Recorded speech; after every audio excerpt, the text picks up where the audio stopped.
Баршаңызға сәлем, сіздермен бірге ерекше тағамдар әлемі. Достар, бүгін сіздерге сондай дәмді, ерекше, жұп-жұмсақ, глазурлы синабондарды қалай пісіруге болатынын көрсететін боламын.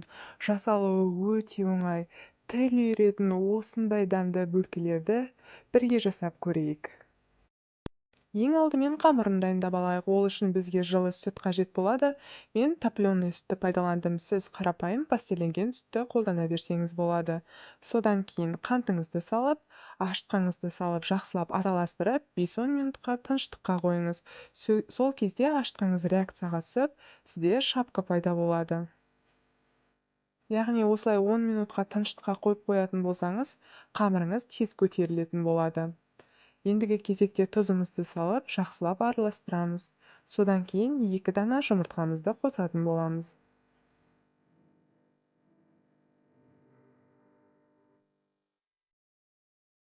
Осылайша жұмыртқаңызды жақсылап араластырып болғаннан кейін ерітілген сары майыңызды құйып, оның үстінен електен өткізілген ұныңызды салатын боласыз. Ұнды барлығын бірден салып жібермеңіз. Жаймен бөлшектеп салып, ең соңында жұп-жұмсақ етіп қамыр илейтін боламыз. Барлығы видеода анық және нақты көрсетілген. Достар, егер де менің видеом сіздерге ұнаған болса, каналыма тіркелуді және өз пікірлеріңізді қалдыруды ұмытпаңыздар. Сіздермен кері байланыс мен үшін өте маңызды.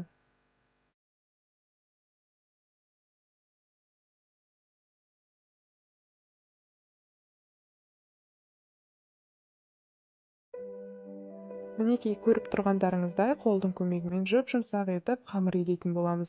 Ең соңында қамырымыз қолымызға ешқандай жабыспай, нәп-нәзік жұп-жұмсақ болуы қажет.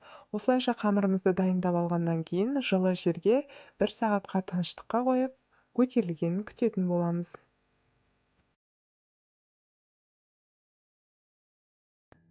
Мінекей, менде 1 сағаттан кейін қамырым көтерілді. Ендеше сәл ұн себелеп, қамырымызды тақтайымыздың үстіне түсіріп алатын боламыз. Достар, бұл қамырды 4 пішті етіп жайғаныңыз дұрыс, себебі рулет қылып орауымызға ыңғайлы болады. Міне, өздеріңіз көріп тұрғандарыңыздай қамырды жайып алдым. Қалыңдығы кемінде 5 мм-дей болуы қажет. Ендігі кезекте салмасын дайындап алайық. Ол үшін бізге корица және шекер қажет болады. Жақсылап араластырып аламыз. Содан кейін сары май қажет болады. Оны да микроволновканың көмегімен ерітіп алсаңыз болады.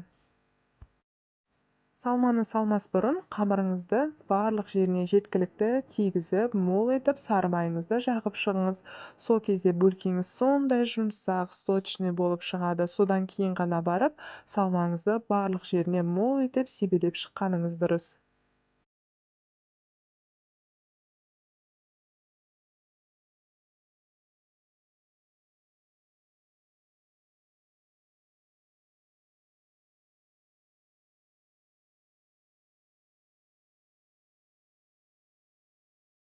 Осылайша салманың барлығын салып болғаннан кейін, қолыңыздың көмегімен қамырды түтікше ретінде орайтын боламыз, яғни рулет тәріздес етіп.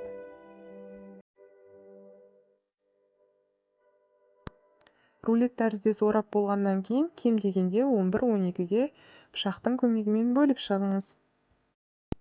Содан кейін барлығын бөлгеннен соң, пергамент қағазы орналасқан ыдысыңызға барлығын орналастырып шығатын боламыз. Осылайша дайын болғаннан кейін сәл көтерілу үшін тағы да 15-20 минут тыныштыққа қоятын боламыз. Қамырымыздың дәл сол көтерілу сәтінде глазурымызды дайындап алсақ болады. Ол үшін бізге творожный сыр және сахарный пудра қажет болады, яғни қант ұнтағы. Осылайша екеуін керекті мөлшерде алып, миксердің көмегімен жақсылап араластыратын боламыз. Ең басында қатты болуы мүмкін, бірақ 2-3 минуттан кейін қоймалжың консистенцияға келетін болады.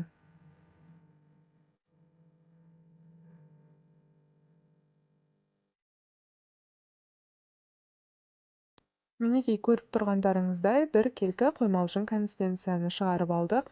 Енді қызып тұрған 190 градустағы пешімізге бар жоғы 15-20 минутта осындай боюнчуный үлпүлдеген булочкаларыбызды пісіріп алатын боламыз. Достар, ыстық күйінде жаңағы глазурыңызды жағуды ұмытпаңыз, себебі ыстық күйінде жақсы сіңіп, одан сайын жұмсарта түсетін болады. Қараңыздаршы, сондай әдемі. Әп-әдемі бөлкелеріміздің үстіне осылайша мол етіп, дәмді глазурымыздың барлығын жағып шығатын боламыз. Қараңыздаршы, тәбетті ашады, иісі қандай керемет, корицаның иісі бүкіл үйді алып кететін болады. Сондай жұп-жұмсақ. Қазір сіздерге ортасын бөліп жұмсақтығын көрсететін боламын. Достар, қараңыздаршы, сондай жұп-жұмсақ, жеген де арманда, жемеген де арманда. Бөлген кезде нәп-нәзік болып бөлінеді. Корицаның иісі сондай тәбетіңді ашады. Сіздер де жасап көріңіздер.